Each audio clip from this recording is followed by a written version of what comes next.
Okay, Kim, you're on. Okay. All right. Well, good morning, everybody. And this is another experiment on doing a Zoom that's focused on a particular subject. And the winter ducks, they are here mostly in the winter because these species, for the most part, they breed and raise their young way up north in the tundra areas and the plains, the sort of the northern plains around the Gulf of St. Lawrence and things like that, where there's these great marshes. But they come down to the warm part of New England and the East Coast seaboard for their for the climate. They're snowbirds, if you will, coming to Block Island. But they can be really beautiful, and they can also be very challenging.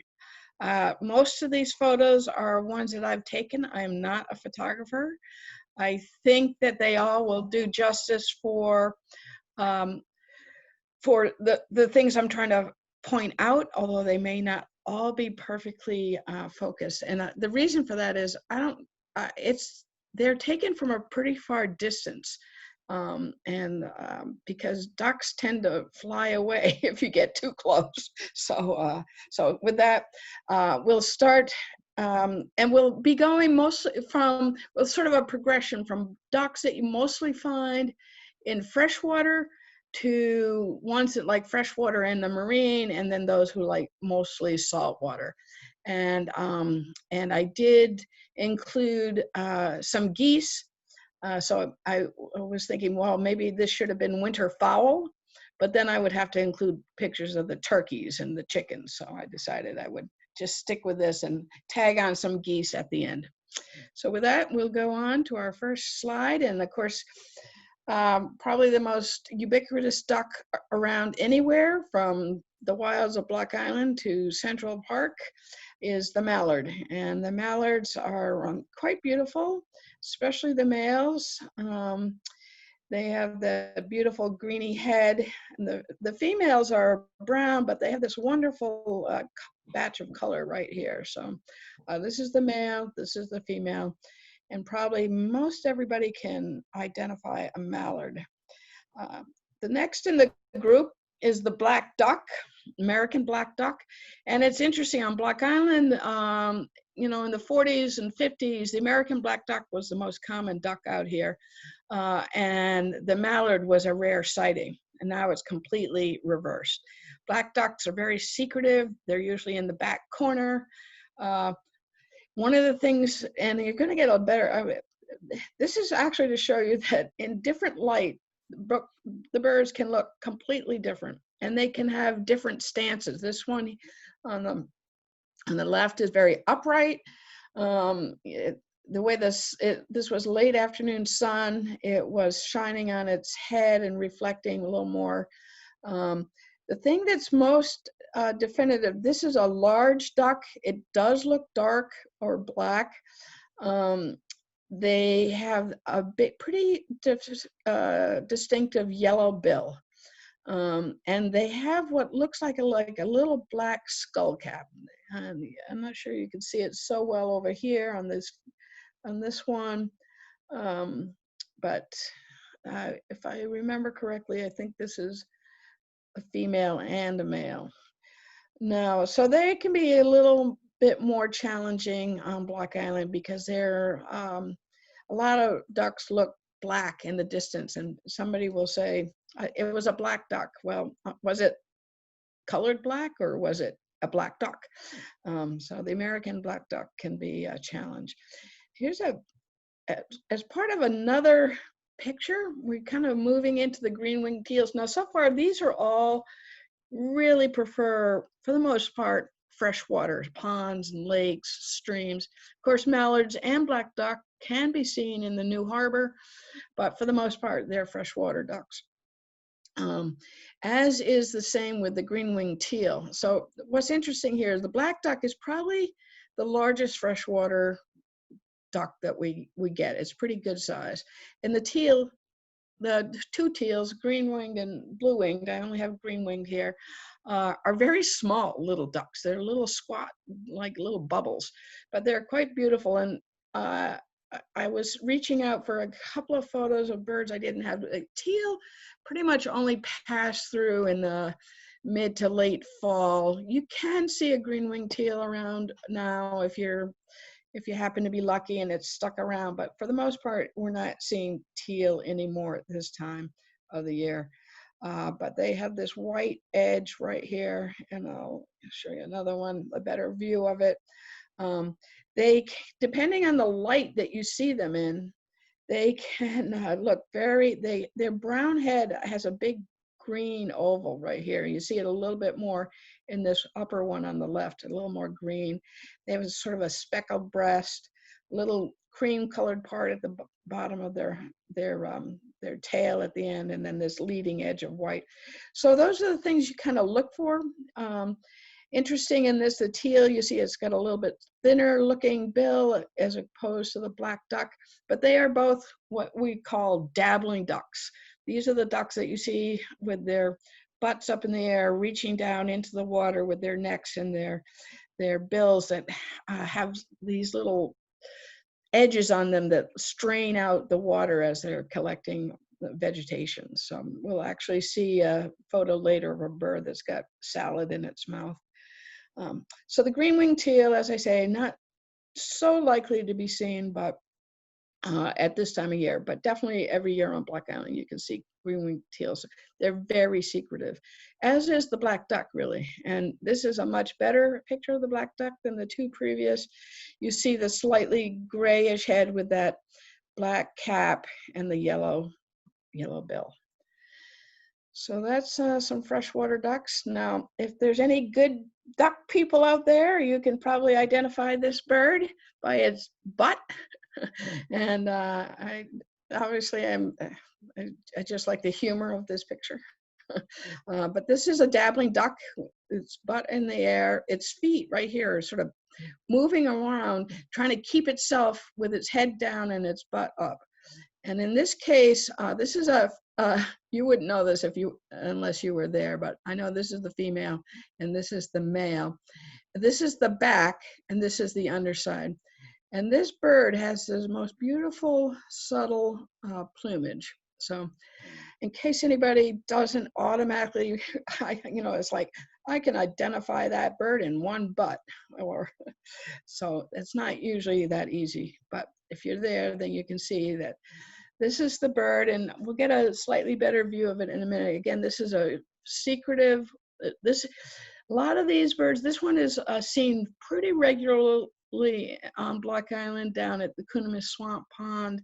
It's a gadwall, and it's an interesting name, a gadwall. The males have a very black sort of corner piece in their butt, and this beautiful feathering. Female is a little bit more mottled, also some nice patterning, and this one actually has a big piece of vegetation in her mouth. And I think we'll get a better picture here of the gadwall in general. Again, the male, it's reaching around. They don't always stay in perfect profile for you when you're trying to get those photos, but you can see some of the patterning on the female gadwall. And then we really don't see such good patterning here just because of the light. But again, this is the male and this is the female. So until I started birding, I'd really never heard of a gadwall. It's about the size, about halfway between a mallard and a black duck, American black duck. So that's the gadwall, one of the less common, at least on Block Island, winter ducks. The ringneck duck is, so I was able to get pictures of almost, well, everything that you'll see, except for the ones that are noted. For ringneck duck is a good place to see it on Block Island is in the back part of Seneca Swamp, which is that swamp just to the south of Fresh Pond. They, and this is between three of us, the only picture that we could come up with a ringneck duck. Where they hang out usually is very protective, and you can peer through the openings in the brush with your binoculars and see them, but getting it with a camera is very difficult. It would be better if this was a side view. This part is sort of like the lower part of the body is sort of a whitish gray, and then the upper part is dark. I always think, for some reason, it reminds me of a sneaker with the uppers and the lowers.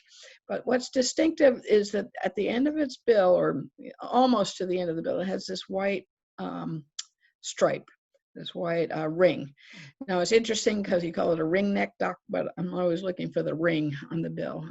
But you can see that very easily with a pair of binoculars when you're looking at the duck. You'll almost see that before. You'll also tend to notice this little bit of white highlighting right at the base of the bill. But there are a number of these around, but again, they like secretive, weedy, a lot of vegetation in the pond, so they're hard to come upon.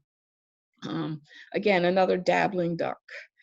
And then this is a duck this individual duck, I saw it at Kunamis. It's called a pintail. It has a fairly long tail, which you can't necessarily make out here. But what's distinctive is this white neck that comes up sort of behind its neck to about here on its head. And so this like white stripe. And when you see, there's no other bird that has that. And when you see that, it is a pintail. This is the first pintail I'd ever seen. Again, a secretive, not too common, but always here. And I don't know, I guess if I was spend even more time in the field, I might see more of these. But as the picture indicates, it's really at the back edge of a very weedy, vegetated Kunamis swamp pond, which is where it likes to be, and but what makes it hard to see and photograph. So that's the northern pintail, and I was delighted to see this bird. I was not expecting that I would even, I didn't even think about the possibility of having that species in this presentation because I'd never seen one and they're so secretive. But there, I just happened upon it, and we were lucky enough to get a northern pintail. Now we've moved down to Saucon Pond, which is kind of the bridge area on Black Island between fresh and salt water. The two birds on the left, the American widgeon, there's lots of them around the island this year. Many of the ponds have widgeon. If you get the chance, wherever you are, to look at widgeon, the patterning of their feathers, their plumage is just stunning. So I could not do it justice with this photo, but it's a fairly large duck, smaller than a black duck, but much larger than a mallard. Well, not much, but larger than a mallard. And it has an old name called a bald pate. And that's because the males, which is this one on the right, has this white sort of forehead and crown, as if it had a bald spot, a bald head. And a pate refers to head, so a bald head. So that's an old time name that you see in some of the old books, a bald pate, American widgeon. And then this bird over here is seen in freshwater, but also seen maybe a little more often in near shore marine water. And it's called a greater scaup. This is another bird I would not have planned to try to include, but there it was right in my photo. In fact, I didn't even know until I looked at the photo that it was there. It's called a greater scaup. And again, it has an old-timey name as the bluebill. And you can sort of pick that out and see that it actually has, bluish colored bill. There's a greater and lesser scaup. Sometimes it's hard to tell. Again, the photo doesn't do it justice, but they're usually very iridescent, sort of purple head. And the other one has this iridescent kind of greenish dark head. But depending on the direction, the slant of the light, it may just look dark. But this is very white. On the lesser scaup, this is much reduced and a lighter gray. So you can really tell the difference if you can get a close enough look that this is the greater scaup or the bluebill. Another very popular duck, a popular duck on Saucon Pond. There are great rafts of these ruddy ducks, and in the water, the ruddy ducks look like a little like a sort of an oval lump in the water, and they sometimes are referred to as the stiff-tailed duck. You can see because they often have their tail sort of cocked up a little bit more vertical. So this would be the ruddy duck. In their breeding plumage, they're quite reddish looking, but you won't see that at this time of year. But you'll see great rafts of these. And again, this is one that somebody might say, oh, I saw a black duck. Well, it looked black, but it wasn't a black duck. It was a ruddy duck. And here's a better picture, or another picture of the male right here. Very distinctive white face, and the female a little bit more grayed out. They don't always have their tails sticking up. There's not always a stiff tail. When they're actively moving around, the tail tends to go back down and sort of slide behind them in the water. This is a resting raft of ruddy ducks with their stiff tails up in the air. Another look of the male and the female. This is the female. This is the male. And this duck is the one that I always think of as Daffy Duck.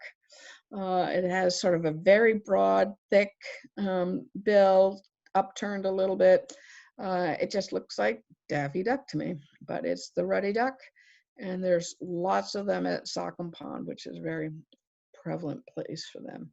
And every once in a while, you'll see one stretching up and out of the water. This is actually a female. It's a good view of the female where it has, sort of a lighter cheek patch with a sort of racing stripe right through it. But again, you get a good idea of how big and how rounded and how curved the dabbling duck bill of this ruddy duck. So these are so far all dabbling ducks, ones that tip up and strain their food through their bills. Now we move into, I think, one of the most beautiful smaller birds. These you're as likely to see in the Great Salt Pond as you are in Saucon Pond or freshwater. Not too often in the way offshore, but in the near shore and in harbors, as well as freshwater ponds. And this is the male of the hooded merganser. These are the females. Mergansers generally have a thinner bill. This one is sort of a halfway between a fishing bill and a dabbling duck bill. They do dabble, and you'll often see them with their head down. But they have these great crests, and sometimes the male is kind of laid down, and sometimes it's really arched up. So this hood is much more prevalent as white. The females, much drabber, but this arched up hood, to me, it's always the color of henna. I always think it's got a henna hairdo with that hood starting way up. But they have beautiful plumage, again, white stripes coming down the chest, going down the back. I think I may have another one, yeah. Just a gorgeous bird to see. And the females, here's two females having a little chat about what's coming up. Again, you see how much longer and thinner those bills are. They will catch fish, small fish, and other, well, I guess if there was a frog around it, go for it, but not in the marine water. But they will also go for vegetation. So that's the hooded merganser. I think one of the prettiest, most elegant of the winter ducks, and they're pretty prevalent. You can see them from Fresh Pond to the pond up by Painted Rock to Coonamus Swamp to Saucon Pond, the Hog Pen, the Old Harbor. They're around in pretty good numbers. Now another in the merganser family is the red-breasted merganser. Again, they have a longer, thinner bill. It does have a serrated edge that's good for both straining vegetation, but it's also good for holding on fish. Now, the red-breasted merganser is really much more of a fishing specialist. It will dive, and as will the hooded. They're both more likely to be diving, although they could eat vegetation at the surface. But with the longer sort of fishing bill, you can right away see that it's going to be doing something different. Like the hooded, the male is quite beautiful. Um, this one's a little mottled. It's not as beautiful as it can be, but they have these red bills, and if you ever see them out of the water, they have bright red feet. In the case of the red-breasted merganser, this banding on its chest can be kind of anything from mottled gray, as this one is, to a nice band of sort of rufous red. This is the female. Again, with that same kind of, not as pronounced as the hooded merganser, but in both cases, a bit of a crest coming off. So, right, you're starting to see things that you would look for just to narrow down a particular duck to a type. And the two mergansers that we've just seen, hooded and red-breasted, both have long, thin bills and a bit of hooded plumage. These are they're very prevalent in the harbor, in Saucon Pond, the hog pen, anywhere where there's fish congregating, again, the near shore, not way offshore. And they're quite interesting. You'll often see them as if they're with their head in the water, trolling as if they're looking, and then all of a sudden you'll see them disappear into the water as they dive down to get fish. So that's the red-breasted merganser. Then we come to another favorite. Of course, if anybody's been around me for birds for very long, you know I have every bird is the favorite. I love these guys, the bufflehead. They're just adorable. They're fairly small and they're very buoyant. They're bouncing all the time. I happen to like this picture because good comparison with the males, which white and then this big white arc, not to be confused with it's different than the white on the hooded merganser, but the bill is also very different, short little stubby vegetation straining bill. And then the female have the much smaller white, sort of right behind its eye. So we have a couple of males in here, a couple of females.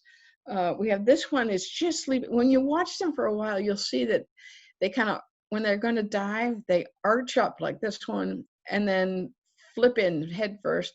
And they actually clear the water just a little bit. So if you take some time looking at them, it's just hysterical and really interesting to see how they can get that little squat body up out of the water and back in. And in this case, there's one that just dove here. I just love this because it's like there's a hole in the ocean.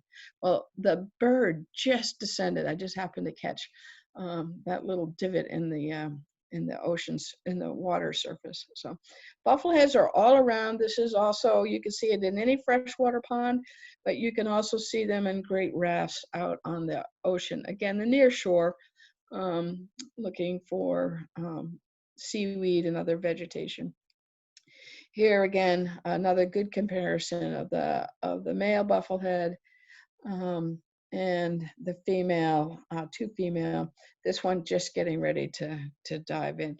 And you'll see them in flocks, small flocks, and they dive together, almost, it's like all of a sudden, bloop, bloop, bloop, they're all in the water. And then if you wait a little bit, all of a sudden there's nothing at the surface in the water, and then they come up, and it's as if they are bubbles you cannot contain. They just start popping up at the surface, boop, boop, boop, all together. So I'm not sure if they're doing some kind of organized hunting in that way. I'm not sure what that is about, but they're really fun to watch. And again, you can see them just about anywhere. But again, just to go back, compared to the hooded merganser, this is much smaller, much more rotund looking. And the white is really on its head. It's not a big crest of white. So after a while, and the bill is completely different. You'll get to see, even though there's similarities, that they are different. And Here's another bird that was lucky enough to catch. Again, these tend to be more marine. Occasionally you see them in freshwater. They are most likely seen in the middle of the Great Salt Pond, or maybe around the edges. Go down to Penstock and look out into the water. You can find little groups of common goldeneye. Now, this is the female bufflehead, and you see it's got that sort of oval-shaped white cheek patch, not to be confused, oops, with the round dot on the male common goldeneye.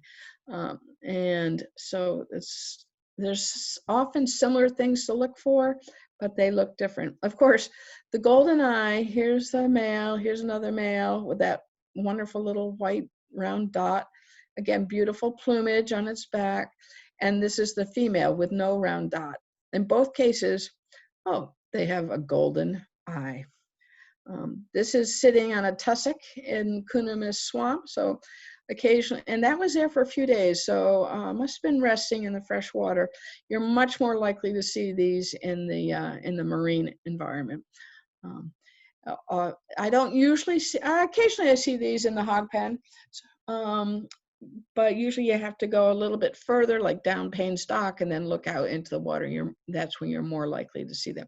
But they're diving around the pilings and the floating docks, and again, looking for, in this case, vegetation, seaweed, and fish. So common goldeneye, that was a treat to see. And then common loon is our most common loon. There are actually possibility of 3 loons on Block Island: common loon, the red-throated loon, and the Pacific loon. And common loon is by far the most prevalent. It's rides in the water very low. You see it's almost submerged, as opposed to some of the others, which are very buoyant. This is definitely a diving duck. And a marine species, although you see these in freshwater too, of course. They're known, and they're great in the lake, and that wonderful sort of loon call that probably most people have heard. But in this time of year, you're more likely to see these in the harbors and just offshore. Occasionally you see it in Saucon Pond, but you're much more likely, if you're at Saucon Pond, you're more likely to see a common loon in the ocean, on the ocean side of Settlers Rock. But it has a very thick bill. Now this is the other loon, which I had never actually seen. Other people have seen on Black Islands, but rarer. But I looked into this red-throated loon in Point Judith this week, looking down from the boat deck. And I have another picture of both of these. You'll see the differences. First of all, the common loon has a nice white chest. It's a little bit bigger, very heavy duty spear-like bill. Whereas the red-throated loon is much grayer, more subtly colored, has a much finer bill. It's thinner, and its stance, its position in the water is with its bill tipped up a little bit. And again, this was a picture I took, and it wasn't until I actually looked at the photograph up close that I realized, hey, wait a minute, that's a red-throated loon. And I was again thrilled. Later in the season, this patch will get again, in the bird world, red usually means russet or rufous colored, sort of a darker, at least in the ducks, sort of a rusty colored red. So, but this one it's not red, but it's darker, and this is where it will turn rusty colored. Here's a up close again of the common loon. Again, notice that bill, very substantial, heavy duty. As I said, you'll see this bird just sort of, it doesn't jump out of the water and dive in, it just sort of submerges, which I guess when you see how low it rides in the water, and this is a very large bird compared to some of the ducks that we've been seeing. So common loon. And then if we look at it up close of the red-throated loon, again, the up-tilted bill, much thinner, much thinner, and more a lot more gradation in the color patterning, not this very stark difference between white and black. And of course, these are winter plumages. In the summer, the common loon, the breeding, will get that beautiful black and white checker back. And the red-throated loon will also have a checkered back, but it's much, much subtler and sort of washed out a little bit. The other loon that occasionally shows up in our waters is the Pacific loon. And I'm not a good enough birder to tell you if I ever saw a Pacific loon. They're usually way offshore. I've heard of birders that I consider to be very good who I have seen and can identify a Pacific loon. If you look in the bird guide, you'll see that they're like halfway between a common loon and a red-throated loon. As far as I know, I've never seen one, but they do occasionally show up in the New England waters. All right, moving on to the common eider. Now, this bird you hardly ever see in freshwater. This is by far much more frequent marine species, and a little bit out. You see a lot of these at the Old Harbor in the water. You see them just offshore. They are the largest sea duck. And the reason I have this photo in here, both of these photos, is to show that there's a lot of variation in the plumage. This is the female, which is a beautiful brown chocolate color. The male gets to be black and white. This is still a little mottled, but the intermediate males, when they're going as an immature, they can have no white up here. They can only have a white chest, and they can be a little confusing. You think you might be seeing 3 or 4 different species when it's all the same species in various plumages. But common eider is as I say, a very common marine, offshore, harbor, saltwater duck, and there can be great rafts of them. This is a male. I'm taking this photo from, again, the boat looking down on the water, so I didn't get as much of a side view as I would like, but this is they have this beautiful greenish sort of, in their breeding plumage, this gets this sort of interesting sort of green color, and the white gets whiter and more delineated. So it's still got a little mottling on its chest. Eventually this will be all white and black. One thing about the eiders, you'll notice their bill goes all the way up to their forehead. And so there are very few ducks, well, none of them that have this sort of, you can see it much better in this way, where the bill goes way up between its eyes to the forehead. And that's a really stout fishing bill. And then the female, same sort of long bill going right up to the forehead. And this color, it's a very wonderful warm brown.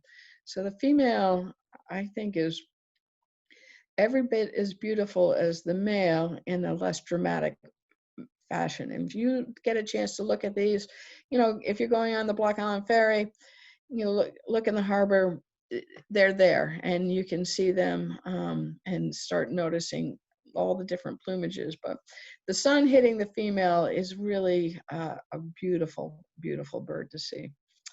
So those are the common eiders. There are other eiders, but they're way offshore, and I haven't seen them. King eider, things like that. It would be great, but I haven't seen them yet. Harlequin duck. This is a really interesting marine duck, much smaller than the eider.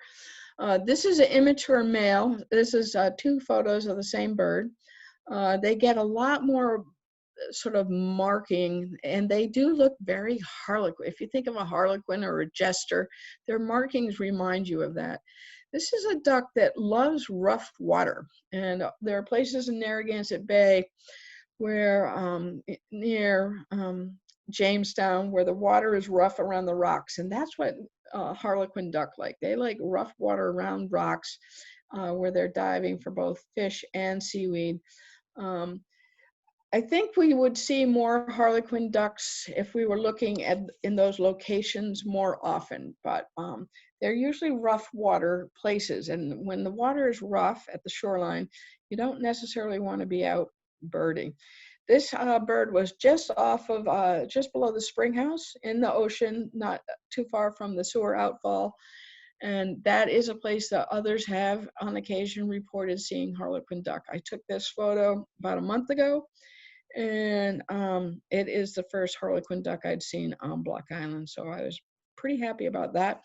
I have seen them in Jamestown, Rhode Island, Satchwest Point, some of the mainland parks, and usually they're in a small flock, working together, bobbing along, diving. In this case, this was a solitary young male, and it was following a storm. So it's very likely that it got blown out of Narragansett Bay and ended up here and was trying to figure out how to get back to its flock mates. But I was happy and lucky to see this, and I wouldn't have seen it if I hadn't been alerted to it by Chris Blaine, who is a very good birder on Block Island. This photo is taken by is it Kathy? Yes, I think it's Kathy Joyce. So you notice Kathy Joyce and Nigel Grinley are great birders, and they have good cameras. So they were able to get this picture of two of the different types of scoters. There's actually three types of scoters that you can see from Block Island. Again, you have to be looking offshore. Black scoter, which is the top one, which the male is black with an orange bill. I'm pretty sure this is a female, but she has her head turned, so I can't really confirm that. And this is the most prevalent scoter that you'll see around the island. These are surf scoters. You have to have a pretty good camera to get that, but they're really cool looking. Excuse me. And this is the two males and three females. Sorry, 3 males and 2 females. And you can tell because the 2 white dots here. I hope I have that right. I might have mixed that up for immature males. You always have to go back to the book once in a while. But surf scoters, I've actually never seen this good a view of them. So thank you, Kathy Joyce, for this great photo. The thing about the black scoters is starting in late fall and right through to spring, you can see great rafts of these birds off of Block Island. And sometimes they're so numerous that they look like big, the black scoters, they look like big ink blots on the ocean. And there can be thousands, tens of thousands in some of these rafts, especially on the west, south and west side of the island, although you can see them on any side of the island. What they eat primarily are mussels, and they're diving birds, and they're taking that big, strong, powerful bill, diving to the bottom and eating mussels, getting mussels off of the substrate. So the area between Block Island and the tip of Long Island, the substrate is just right to support big, big amounts of mussels, and so you often see them out there diving. Mussels are also now growing in pretty good abundance on the foundations of the wind turbines. So scoters are being seen quite often around there as well. They're able to dive down, and they don't have to go so far down. They can get the mussels right off of the foundation legs of the wind turbines. So beautiful bird. If you happen to be on a nice walk when there's very little wind and low surf action, and the wind is coming onshore towards you, and you're near a raft of these, their sound, their song, it's not really a song, just their vocalization is so beautiful. It's like, to me, it's the sound of, the closest instrument I can compare it to is a water harmonica, which has sort of a ringing, sort of fluid kind of sound to it. I really can't describe it, but if you are ever walking on a quiet day and you hear this ringing kind of song or vocalization of a what you think might be a bird, look to the ocean. There's probably a big raft of black scoters in the area, and it's a sound not to be missed. If you ever get a chance, just enjoy it and drink it in, because the conditions have to be just right to get that. But it's well worth going walk on a quiet day to see if you can pick that up. So black scoters are a particular favorite for the marine environment. Now we're sort of moving to the periphery of ducks. The cormorants you see these, of course, on the breakwaters and on rocks. You can see them pretty prevalently in Saucon Pond, and on the rocks, you usually see them standing on rock. This happens to be at the pond across from, I call it Breidert's Pond. It probably has a different name, but because the Breiderts are long since gone. But this is the great cormorant. Now, there's a great and the double-crested cormorant. Double-crested cormorants are the predominant cormorant in the summer. Then they migrate away, and then the great cormorants come for the winter. They're a little bigger, but that's hard to tell without having them next to each other. But the great cormorants have a couple of things. One, the white goes all the way down their belly. The immature double-crested, the white will only come about this far. Also, these are immatures. It's not as white as it could be, but there's a band of white right here. Let's see if I can, maybe I can. You can see in both of these, there's a little band of white right here, and even on this one. That's going to get much broader. And again, that's a good indication when you look at the face to tell a great cormorant from a double-crested cormorant. This is considered a duck. This is definitely a diving duck. Look at that bill. That is a fish. They are known as, have several nicknames, hell divers and shags. They can dive over 70 feet to get fish and other things. So, but then they can stand still on a rock in the fresh water and kind of let the sun warm them up, as they were this particular morning. Another not very often seen in close inshore is dovekie. This is a true open ocean duck. This is like an auk, a type of auk, a razor-billed auk, dovekie, mewers, black guillemots. These are all ocean ducks that you would only see usually if you were on a trip out to the ocean to see birds, or on a boat or something like that. But every once in a while, in big storms, dovekies will get blown in to the shore, and this was on the shoreline in the Great Salt Pond. It was found by someone. The problem with dovekies and many sea ducks, true sea ducks, is that their legs are positioned so far in the back of their body so that they are good propellers for diving, but they're not good balance for walking. And when they go to take off, they have to arc up and almost run against the water, have the resistance of the water. So if they are on land, they cannot get airborne again. So in this case, this bird had to get rescued off of the land, and it happens, they get tumbled in with heavy weather, especially if they're immature, and then put back in the water, and then they can take off again.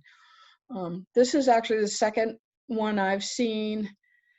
I see these often, not often, but sometimes washed up on the shore dead, as because if they get dashed into the shoreline, it's hard for them to get back out in rough weather. But I have been part of the rescue of at least 2 dovekies.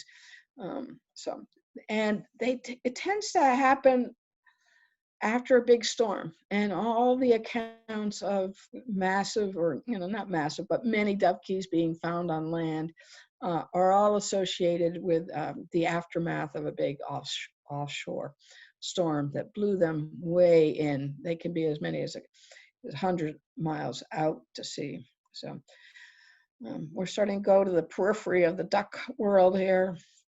Oops. So, so we're about to shift to the geese, but before we do that, the American coot favorite. This is a very interesting duck. I haven't seen too many this year, but some years there's a lot. They, for the most part, like fresh water, as is the case here. They're this beautiful charcoal gray body, black head, and this white bill. And this is a vegetation, a dabbling duck as well. But it has many features that make it also, sometimes initially there was a hard time deciding whether or not it was a duck or something more like a chicken, the gallinaceous birds. Their feet, they have lobed toes. Their feet are not completely webbed, but their toes have big webbing, so they're like paddles. And you're as likely to see these in an old cornfield eating grain, or up in a field eating seeds, or a hayfield, as you are in the water eating vegetation in the water. They also are really fun to watch dive, like the bufflehead. They sort of jump up and dive in in just a nanosecond, like little bubbles. They're fun to watch to dive. So coot, again, mostly a freshwater duck. And now we'll move to the geese. Canada geese, very prevalent around Block Island. Lots of them, both during migration and summer and winter. But they can be, I happen to love this picture. I think they're beautiful, even though they're common. And there are many sub varieties that if you're really into geese, you would be looking in all the geese on Canada geese on Block Island for some of the subspecies. But for the most part, I just list them all as Canada geese. And a couple other geese that we do see on the island occasionally. The one on the left is a white-fronted goose. This is a pretty rare bird. This is usually much further north. And the reason that picture is so blurry is because it was taken at a pretty long distance at the edge of a pond at Redgate Farm. And although the photo is good enough to be diagnostic by the bill color, the white up here, the front here, the white here, it is definitely a white-fronted goose, but I sure wish I had another chance now that I have a better camera. And someday I will. They show up in Rhode Island maybe every other year or so, and we just happen to be lucky enough this particular year, this was several years ago, to get this white-fronted goose. But that's the thing with geese, you can always get something unusual that comes sometimes, like the white-fronted goose. Or the goose over here, this is a variation of the common, not common, but the snow goose, which is all white. But there is a variation called the blue goose, which has this dart form. A beautiful sort of plumage markings on its tail and its wing. And this was right out in my neighborhood in the field next to my house, again, several years ago. And there was one of these at the Ocean View Pavilion this year on our community bird census. And it was seen by somebody who had no idea what they were seeing. And they showed me the picture and go, "What is this?" And I said, "Oh my God, you got a blue phase of the snow goose." So you can also, I don't have any pictures of the all white snow geese. They do show up about every year in at least a few, and they definitely migrate over. So those are a little nod to geese. This is an interesting species.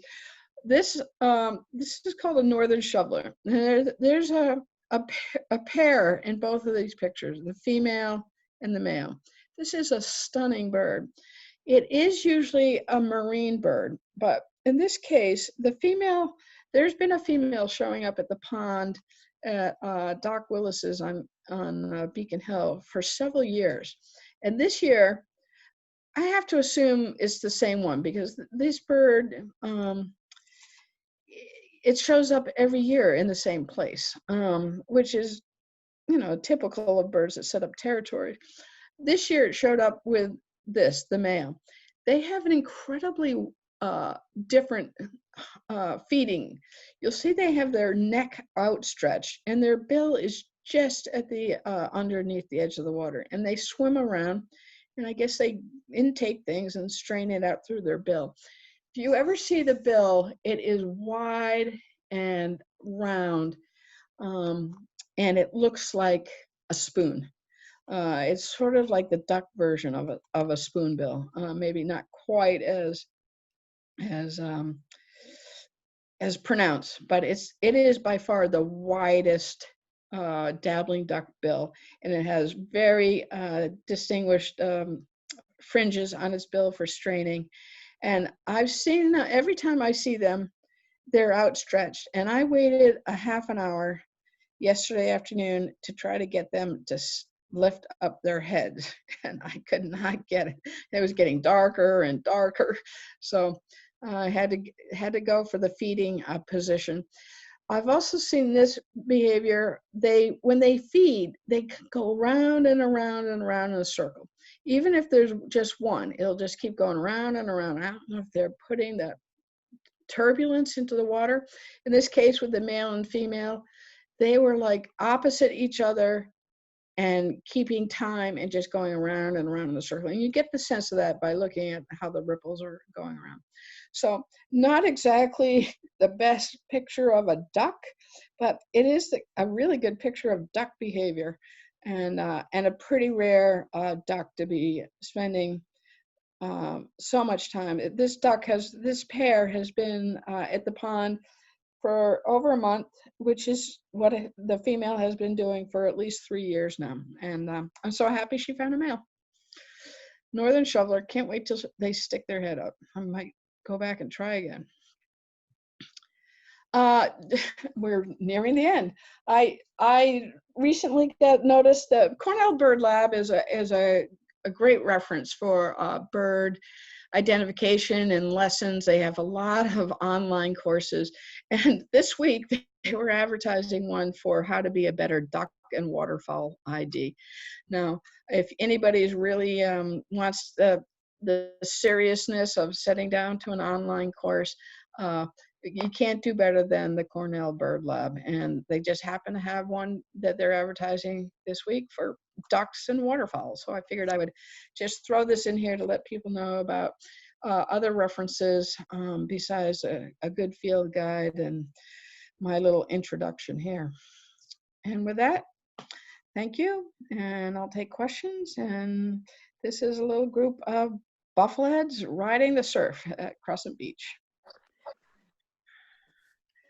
Well, thanks, Kim. Thanks, Kim. It was great. This is Lynn from Long Island. Oh, hi, Lynn. Hi. I just loved your little bufflehead thing. I'm going to look at them better now because we have a lake. We have a lake behind the house. I'm looking at all the ocean ducks over here, and you've just given me some nice things to think about. Thank you. Oh, you're welcome. You're welcome. Oops. Am I back here? Screen share stop. Yeah. Anybody have any questions or comments? Yes, Kim? Yeah. Can I say? I don't see Sure. myself. All right. The other day you were mentioning the black scoters to Barbie Michelle. And after that, I Googled black scoter song and easily found audio for those who are not necessarily, you were saying if ever in your life you have an opportunity. I sent it to Morgan and she loved it. She thought it was so beautiful and calming. So that's an idea if you don't ever hear it. That is a great idea. Thank you. Yeah. And again, the Cornell Bird Lab, for every species, they have wonderful descriptions as well as a vocalization. And that's a good resource. But again, one more thing. Yep, go ahead. Yeah, the shovelers, you know, used to live in Ohio, and you're saying they're primarily marine bird, which is interesting to me because they sure are a Great Lakes bird, and every lake in the Midwest, um, y- just by the quadrillions, and so that's interesting that there must be a marine, I don't know, aspect to them. It never entered my mind to think of shovelers Right.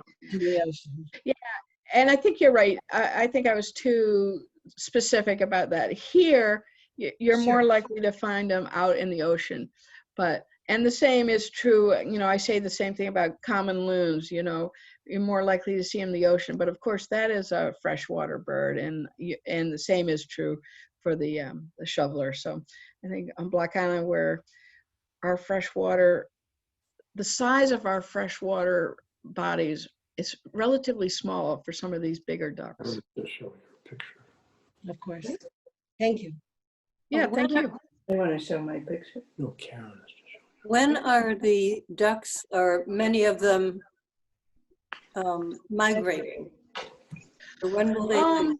When will they leave? They'll probably start leaving April. By May, they're gone for the most part. Red-breasted mergansers and non-breeding loons a few may stick around.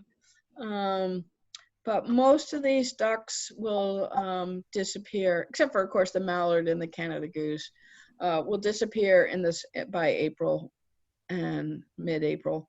And we have to wait till next fall.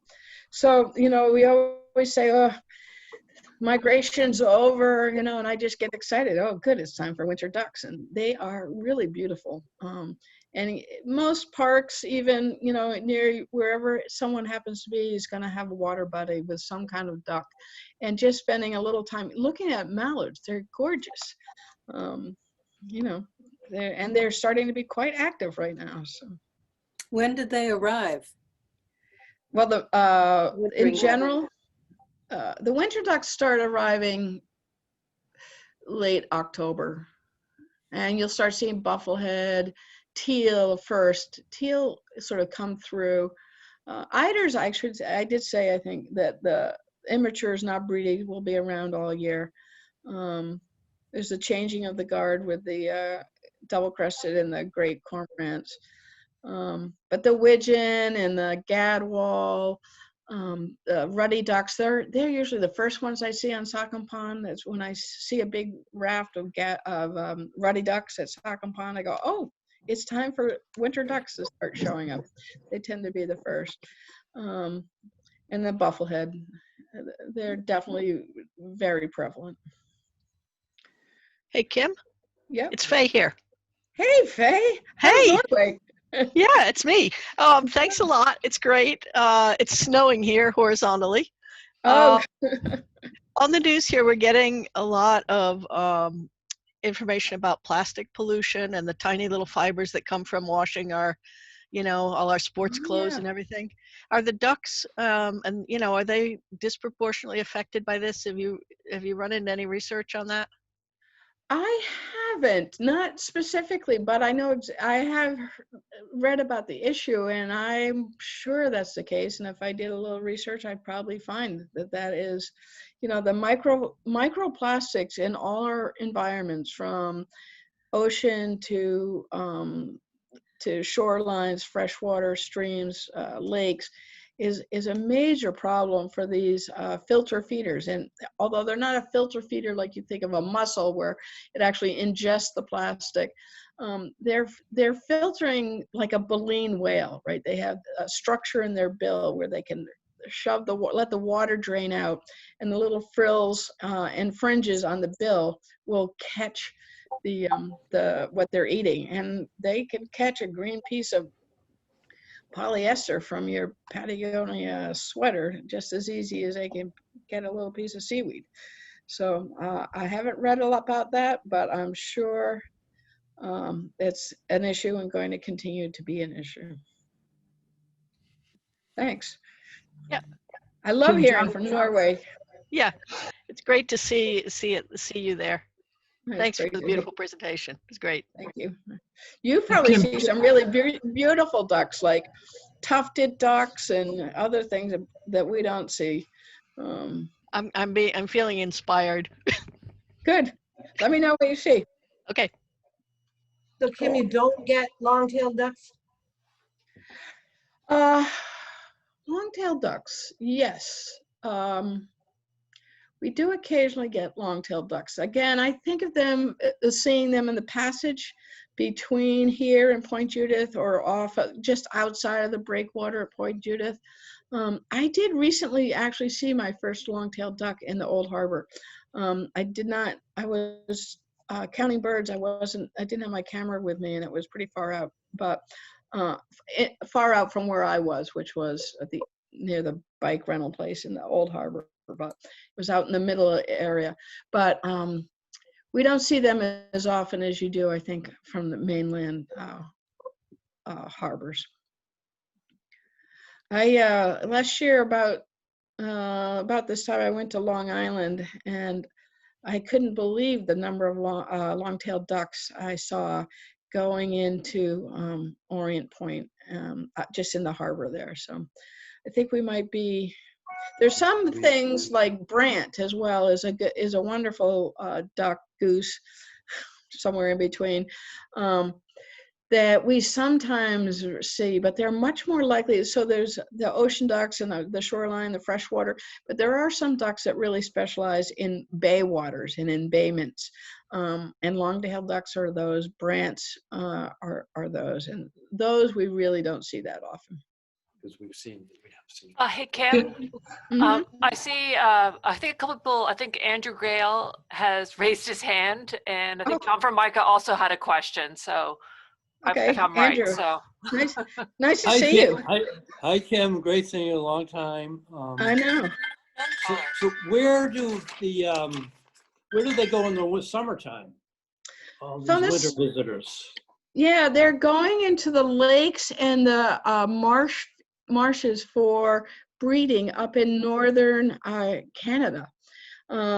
Some as far as the St. Lawrence Bay, way up there. They have these big expanses of marshes and grasslands, big lakes in even in northern United States. A lot of ducks go up the Mississippi into the Nebraska and some of those areas where they have big either grasslands or marshes. So they're all going up to breed up in the north.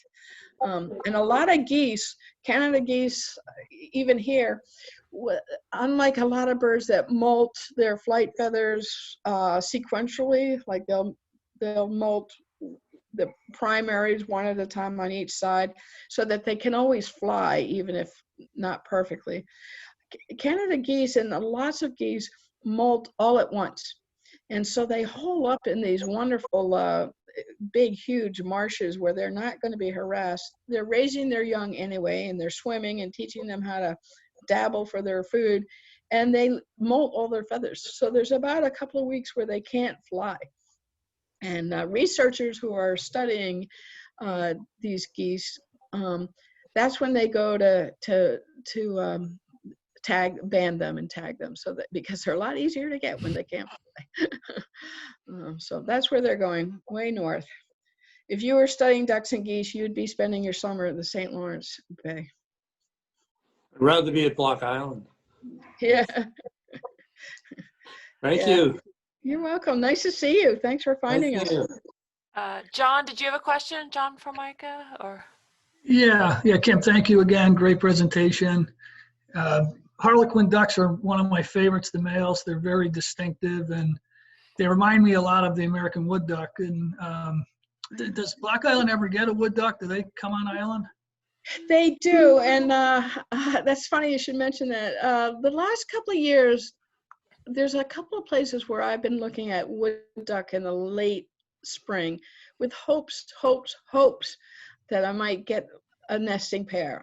We have a few wood duck boxes around, but so far I don't know of any that have actually nested here yet, but I think it's possible. And in fact, you know, over the years I've taken a lot of photos. I have a slightly better camera, so I think the photos are getting a little better, but somewhere in it turns out 20,000 photos that I've taken over the last 10 years. I have a couple of wood duck photos, but I couldn't find it for this presentation. Okay. I gotta break my leg and get holed up just so I can organize my photographs one of these winters. Don't break a leg, No. Kim. You're not alone. That would be a good job for a volunteer, a summer volunteer. Yep, it could be. Yeah, that's a good idea. Yeah. Very good idea. If they just went through my photos and put all the birds in one file, that would be a really good place to start. Good idea, Suzanne. I'm so excited to see so many people. How did people find out about this? Was it a mailing or what? We did do the Block on Bulletin, and we did manage a email blast to a bunch of emails for people who are interested in Block Island. So, yeah, it's great. Hey, there's Elspeth.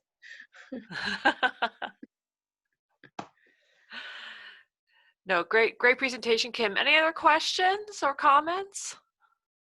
Just to say how lovely it is to see all those ducks, and remember the day I listened to the song after Kim showed us, said, listen, listen, listen, and we all stopped talking. Thank you, Elspeth. Yes. And this was nice for me because you can't imagine how much I'm missing my bird walks. Oh, Yes. for those of us who've been on them, we all must miss them. Yeah. Yeah. So I think in this particular presentation, besides the recording, I think we're going to make the PowerPoint deck available as well. If you want to, not go back and rewatch the presentation, but just sort of scroll through the photos, we're going to try to figure out how to get that at our site as well. Yeah, we should be able to manage that. Yeah, and Kim, our next one for people who are still on, it is on the 25th, a Monday. Yep. And that we're going to be, that'll be a walk Zoom. And we're going to be going around the environs of Cormorant Swamp, which is a swamp on the edge of the Great Salt Pond that is under conservation easement, but not really available for walkers. So it'll be a great opportunity to see that ecosystem. I'm really hoping that between now and then that we get a good hard freeze so I can walk out on it and some good photos. So hope for colder weather, at least for a couple of days. We're due colder weather next week. Good. I'm looking forward to that one because it's an area that I've really wanted to explore more for years and really haven't because it's not super accessible, but it's a wonderful swamp. I was doing a little recon yesterday, and I couldn't believe how many ducks were in there, but I didn't have my spotting scope. And I had another mission just to take a photo, but wow, I hope it freezes hard soon. Thank you. Oh, you're welcome. Enjoy. Hey. Thanks. Yeah, Kim, Good also to see everybody. we also got a lot of nice comments in the chat, so you'll have to have a look Great. at those. So great. Well, thanks Yeah. everyone. Yeah, and if anybody has questions, feel free to reach out at kim.gaffett@tnc.org. Cool. Okay, bye everyone. Bye. Bye. I miss all my friends.